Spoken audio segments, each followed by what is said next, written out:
Ok.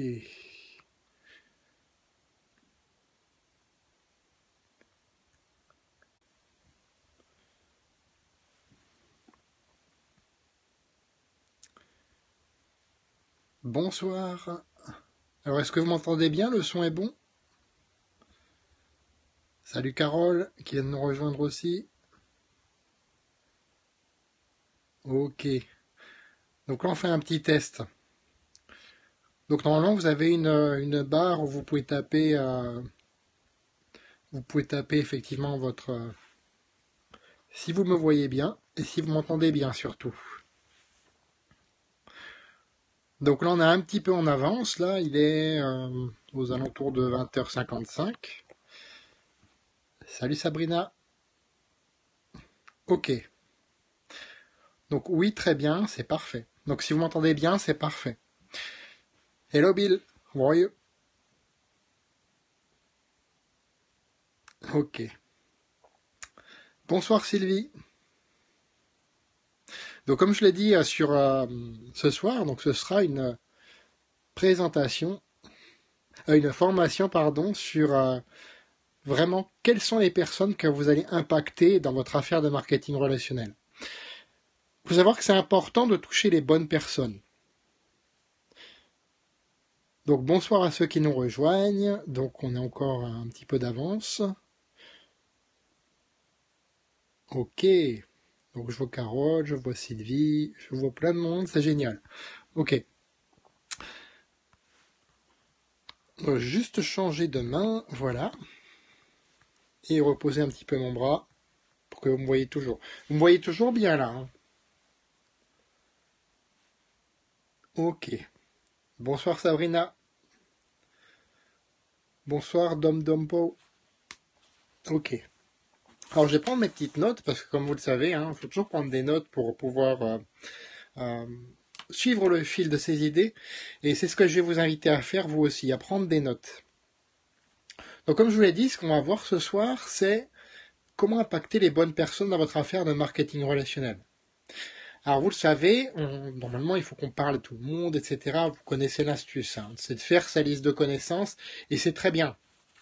C'est très bien puisque c'est comme ça que moi je me suis aperçu que, tiens, il n'y a pas tant de personnes que ça dans ma liste de connaissances qui sont intéressées. Oula, la personne qui vient de nous rejoindre. Voilà. Donc je parle pas très bien espagnol, c'est ça, donc veuillez m'excuser, hein. Voilà. Donc ce qui est important de savoir déjà, la première chose, c'est pour impacter les bonnes personnes, quelles sont les bonnes personnes pour vous? Moi je sais quelles sont les bonnes personnes pour moi. C'est celles qui partagent mes valeurs. Mais quelles sont vos valeurs? Quelles sont les valeurs que vous privilégiez, que vous priorisez dans votre marketing relationnel? Thank you Bill. Bonsoir Lola. Donc quelles sont les valeurs que vraiment que vous privilégiez? Donc ça je vous invite à le noter. Désolé, j'ai une petite extinction de voix, il fait un peu plus frais ici, ça devrait aller quand même. Ok, donc quelles sont les personnes que vous voyez dans votre marketing relationnel? Quelles sont les personnes à qui vous vous voyez travailler agréablement? Parce que si c'est, excusez-moi l'expression, mais si c'est pour avoir des personnes dans votre entourage qui tirent la gueule, qui sont comme ça, ouais, ouais. Oh, tu sais, aujourd'hui, le problème, c'est que... Bon, c'est vrai qu'en Alsace, il fait froid. Oh, tu sais, aujourd'hui, ouais, t'as raison, mais le problème, c'est que... Oui, mais, oui, mais, oui, mais... Est-ce que vous aimeriez travailler avec des gens comme ça? Vous pouvez réagir hein, sur le chat. Est-ce que vous aimeriez travailler avec des personnes comme ça? Voilà, avec des personnes qui vous disent attends, mais c'est génial ton truc. Vraiment, c'est génial. Dis-moi en plus, ça m'intéresse. Lesquels vous préférez? Bien sûr, il va falloir trouver beaucoup de non pour avoir beaucoup de oui. Et c'est là où je vais en venir ce soir. Donc non, nous dit Sylvie, pour la première catégorie de personnes. Ok. D'autres réactions? Donc en même temps, je regarde mes petites notes. Voilà. Donc vraiment, les personnes qui partagent vos valeurs. Je vais prendre un exemple plus concret. Imaginez, vous êtes une personne qui aimait donc aider les autres, qui aimait donc avoir, comment je pourrais dire ça, participer à plein d'associations caritatives. Donc on est dans un séminaire en ligne, on peut dire ça comme ça, voilà, effectivement. Donc c'est juste vous et moi, face à face, et donc ce sont des petites astuces pour impacter les gens dans votre affaire de marketing relationnel. C'est totalement générique hein, ce soir, c'est vraiment, ça va vous permettre d'avoir des clés pour trouver les bonnes personnes. Donc là où je vais en venir, ok Bill, I expected to. Là où je vais en venir, c'est vraiment pour pouvoir donc aider les bonnes personnes. Il faut savoir ce que veulent les bonnes personnes. Bonsoir Lily qui vient de nous rejoindre. Donc les bonnes personnes, par exemple, je vais vous donner un cas concret, c'est une personne qui aimerait monter une association caritative ou participer à plusieurs associations caritatives. Qu'est-ce qui va se passer dans ces cas-là? Dans ces cas-là, vous allez avoir des personnes qui vont aimer plutôt être à l'écoute des autres. Donc vous-même déjà, il faut que vous vous reconnaissiez un petit peu au moins dans cette catégorie de personnes-là. Voilà. À l'inverse, il va y avoir des personnes pour qui l'argent, s'amuser est important. C'est normal, il en faut aussi pour vivre. Hein. On ne fait pas ça que pour la gloire. Voilà. Donc, ce qu'il faut vraiment, vraiment comprendre là-dessus, c'est que vous allez trouver en majorité des personnes qui vous ressemblent. Ça, c'est très important. Et pour savoir quelles personnes vous ressemblent, il faut savoir quelles sont vos valeurs, avant tout. Ok. Je suppose que vous avez entendu parler des lois de Pareto, hein. Le principe des 80-20. Ou le principe que c'est, par exemple, 20% des distributeurs dans votre réseau qui vont générer 80% du chiffre d'affaires. Vous savez quoi? Cette loi, elle est bien. Et c'est vrai qu'il y a une majorité que la majorité de votre chiffre d'affaires va être généré par une minorité de personnes, ou que la majorité de votre bonheur va être suscité donc déjà par vous-même, parce que le bonheur avant tout vient de soi, mais par 20% des personnes, ou une minorité plutôt. Mais en fait, c'est encore mieux que ça. Et ça, je le tiens d'un livre, d'ailleurs, je vais vous le montrer. Oups. Voilà. Alors, je vais vous le montrer, je vais essayer de vous le montrer à l'écran. Ah, ça se met en mode inversé. Je ne sais pas si vous l'avez en... Voilà, le léger avantage de Jeff Olson. Donc là-dedans, effectivement, The Slight Edge, pour les personnes qui nous suivent en anglais. The Slight Edge by Jeff Olson. Ok. Donc, lui nous dit quoi? Lui nous dit qu'il y a 95% des personnes qui, soit ne démarreront pas un marketing relationnel, soit carrément abandonneront. Donc ça englobe le tout, ces 95 personnes. Je dirais que c'est tant mieux, parce que ces 95% des personnes, c'est justement les personnes à qui vous ne voulez pas travailler. Donc, quand vous voyez que ça vous décourage un petit peu, dites-vous simplement que vous êtes sur le chemin justement pour trouver ces bonnes personnes. Donc continuez. Vous savez, j'ai posté une petite image ce matin qui, ça m'est venu en tête. Moi, j'essaie d'être, d'être productif le matin pour tout ce qui est justement ces petites images proverbes. J'ai appelé ça les punchlines du MLM. Et je me suis rendu compte que, oui, effectivement, ça peut être quelque chose de sympa à faire. Et ce matin, j'avais eu une idée, effectivement, de voir comment... et je lisais justement dans le bouquin ce qui m'a donné l'idée de l'image. Donc, comment impacter les bonnes personnes? Il fallait savoir déjà que faut savoir partir à point sans jamais s'arrêter. Donc ça, c'est important, vous pouvez le noter. Donc, pour impacter les bonnes personnes, vous devez vous-même partir à point sans jamais vous arrêter. Ne regardez pas les personnes qui vous promettent d'être riches en 2 mois. Excusez-moi du terme, mais c'est des conneries, ça. Ne regardez pas les personnes qui, effectivement, réussissent dans le marketing de réseau assez rapidement, en 8 mois, en 1 an, en 2 ans. Effectivement, ça peut être assez rapide. Mais où vous en êtes, vous, par rapport à eux aujourd'hui, c'est ça qui est important. Mieux vaut prendre 5 ans à bâtir votre marketing relationnel de façon durable que se dire voilà, je vais le faire, mais il faut que ça soit rapide, etc. Et si c'est pas dans 3 mois, j'arrête. Parce que c'est ça que font les 95% des personnes. Les 5 autres pourcents des personnes, c'est celles qui feront vraiment quelque chose dans votre marketing de relationnel. Donc concentrez-vous sur ces personnes-là. Et il n'y a pas que dans le marketing relationnel. On va prendre les résolutions de fin d'année, par exemple. Les résolutions de fin d'année, on est nombreux à en faire. Moi-même, j'en fais chaque année. Et je peux vous dire, justement, qu'il y a 95% des résolutions qu'on ne tient pas. Pourquoi? Parce que ça n'est pas important pour nous, tout simplement. C'est tout à fait OK. Il n'y a aucune critique. Alors, Lola nous dit que ça bug. Est-ce que vous m'entendez toujours? Donc il faut voir parfois où vous êtes aussi, et vous assurer au moins d'avoir un 3G, voire un 4G, voire pouvoir attraper le Wi-Fi là où vous êtes. Ok, voilà. Donc Lola essaie de trouver le Wi-Fi pour pouvoir me suivre. Voilà. Ok.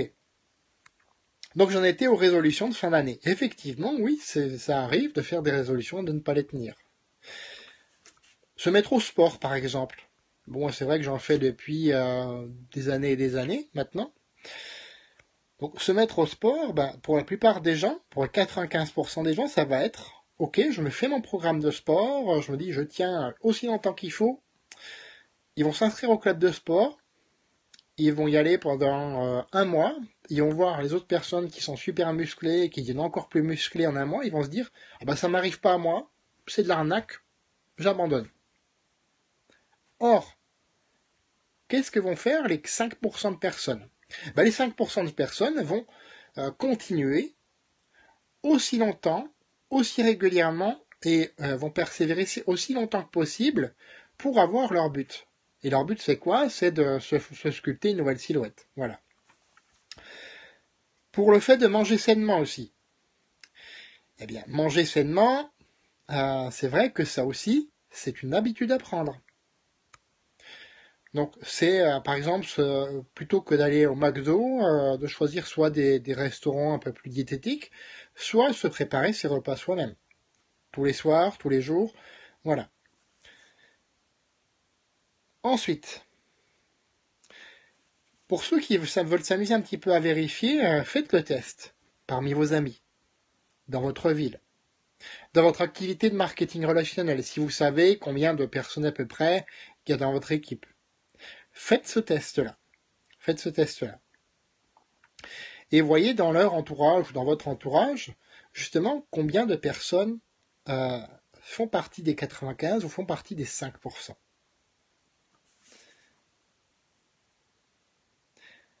Alors, pourquoi je parle justement des 5%? Pourquoi j'en parle? Parce que justement, il y a deux comportements clés. Le premier comportement clé, et ça je le remarque beaucoup d'ailleurs sur Facebook, sur les réseaux sociaux où tout le monde publie le super business du siècle, et puis 2 jours après, ces mêmes personnes-là changent et démarrent un autre super business du siècle. Pourquoi?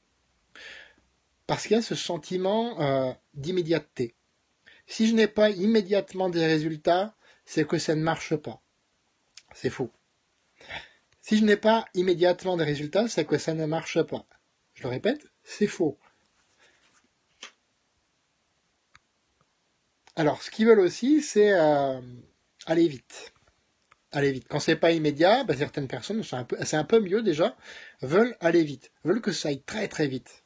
Se disent, ah oui, mais c'est moi dans 3 mois, il faut que je donne ceci, sinon j'arrête. Ça ne marche pas comme ça. Le marketing relationnel est une affaire sur le long cours. Ensuite, il y a des personnes qui effectivement ont compris, savent que c'est quelque chose qui va à long terme, mais elles font quand même partie des 95%. Pourquoi?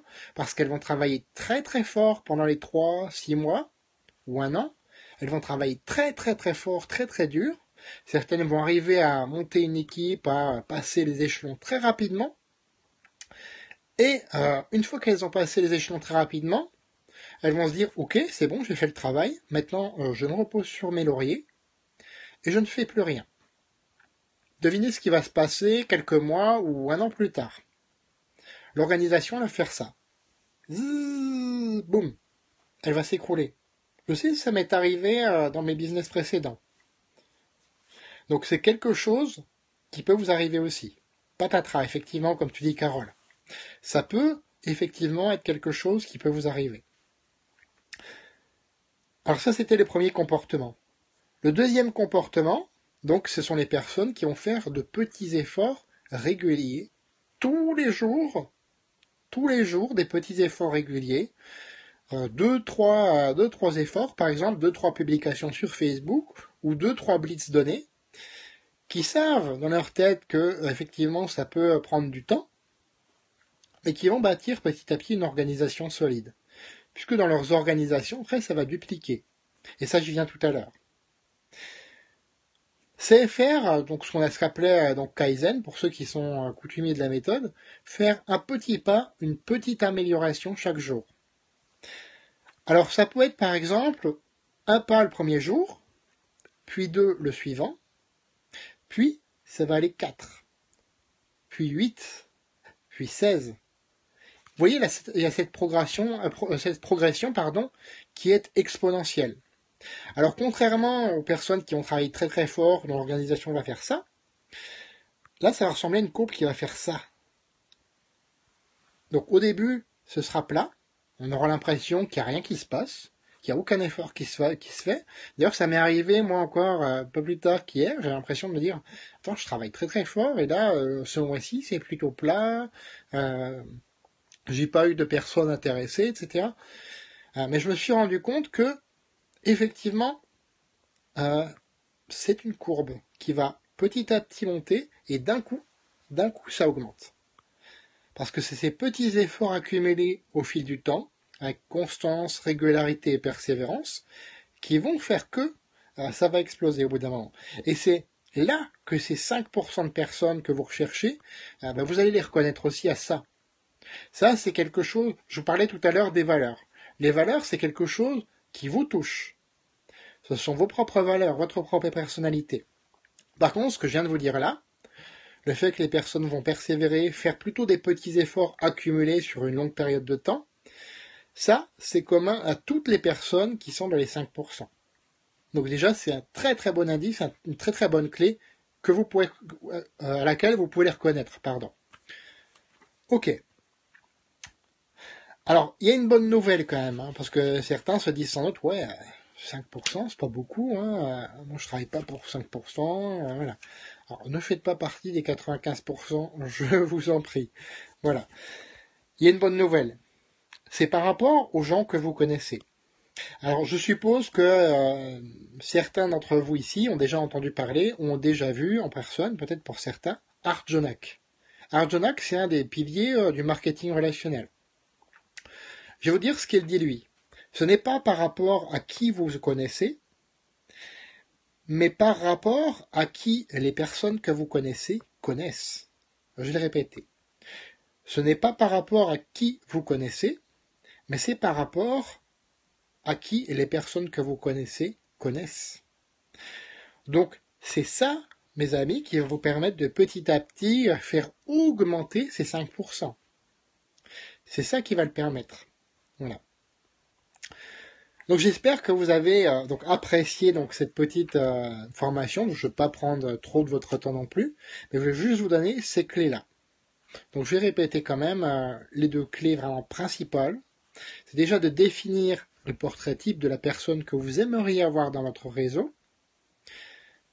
Quelles sont vos valeurs, les valeurs que vont partager la majorité justement des personnes qui seront dans vos réseaux, et de repérer les personnes qui sont dans les 5%. Discutez avec elles. En discutant avec elles, vous allez voir qu'est-ce qui va se passer. Vous allez reconnaître petit à petit dans le comportement de la personne, dans sa façon d'utiliser, le vocabulaire qu'elle utilise, si vous avez envie de travailler avec elle ou pas. Rappelez-vous, c'est vous qui choisissez. Dernièrement, j'ai des personnes qui m'ont dit « Ouais, t'es devenu un peu plus dur, tu n'acceptes pas tout le monde. » Mais j'ai jamais accepté tout le monde. Hein. Je n'ai jamais accepté tout le monde. J'accepte de présenter l'affaire à tout le monde. Par contre, derrière, je sélectionne avec qui je vais travailler. C'est très très important. Parce que si vous ne sélectionnez pas, effectivement, vous pouvez avoir une des personnes des 95% qui, au bout d'un moment, va devenir négative et va peut-être même vous pourrir votre réseau. Alors que, si vous concentrez sur les 5%, vous allez avoir des personnes qui vont participer à la croissance de votre réseau et à votre propre croissance, puisque le marketing relationnel, c'est aussi un échange de personne à personne. Voilà. En tout cas, j'espère que vous avez apprécié cette mini-formation. Donc, ce que je vais faire maintenant, bah, je vais voir comment on l'enregistre avec Periscope. Normalement, ça ne devrait pas poser de problème. Et vous la partagez. Ok. Ah bien sûr, Lola, je t'aurais pris dans mon équipe. Carole aussi. Hein. Je vous souhaite une très bonne soirée. Ah, merci pour les cœurs, c'est sympa.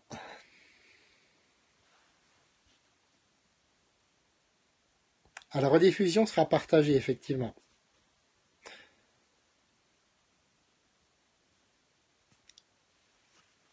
Bonne soirée à tous.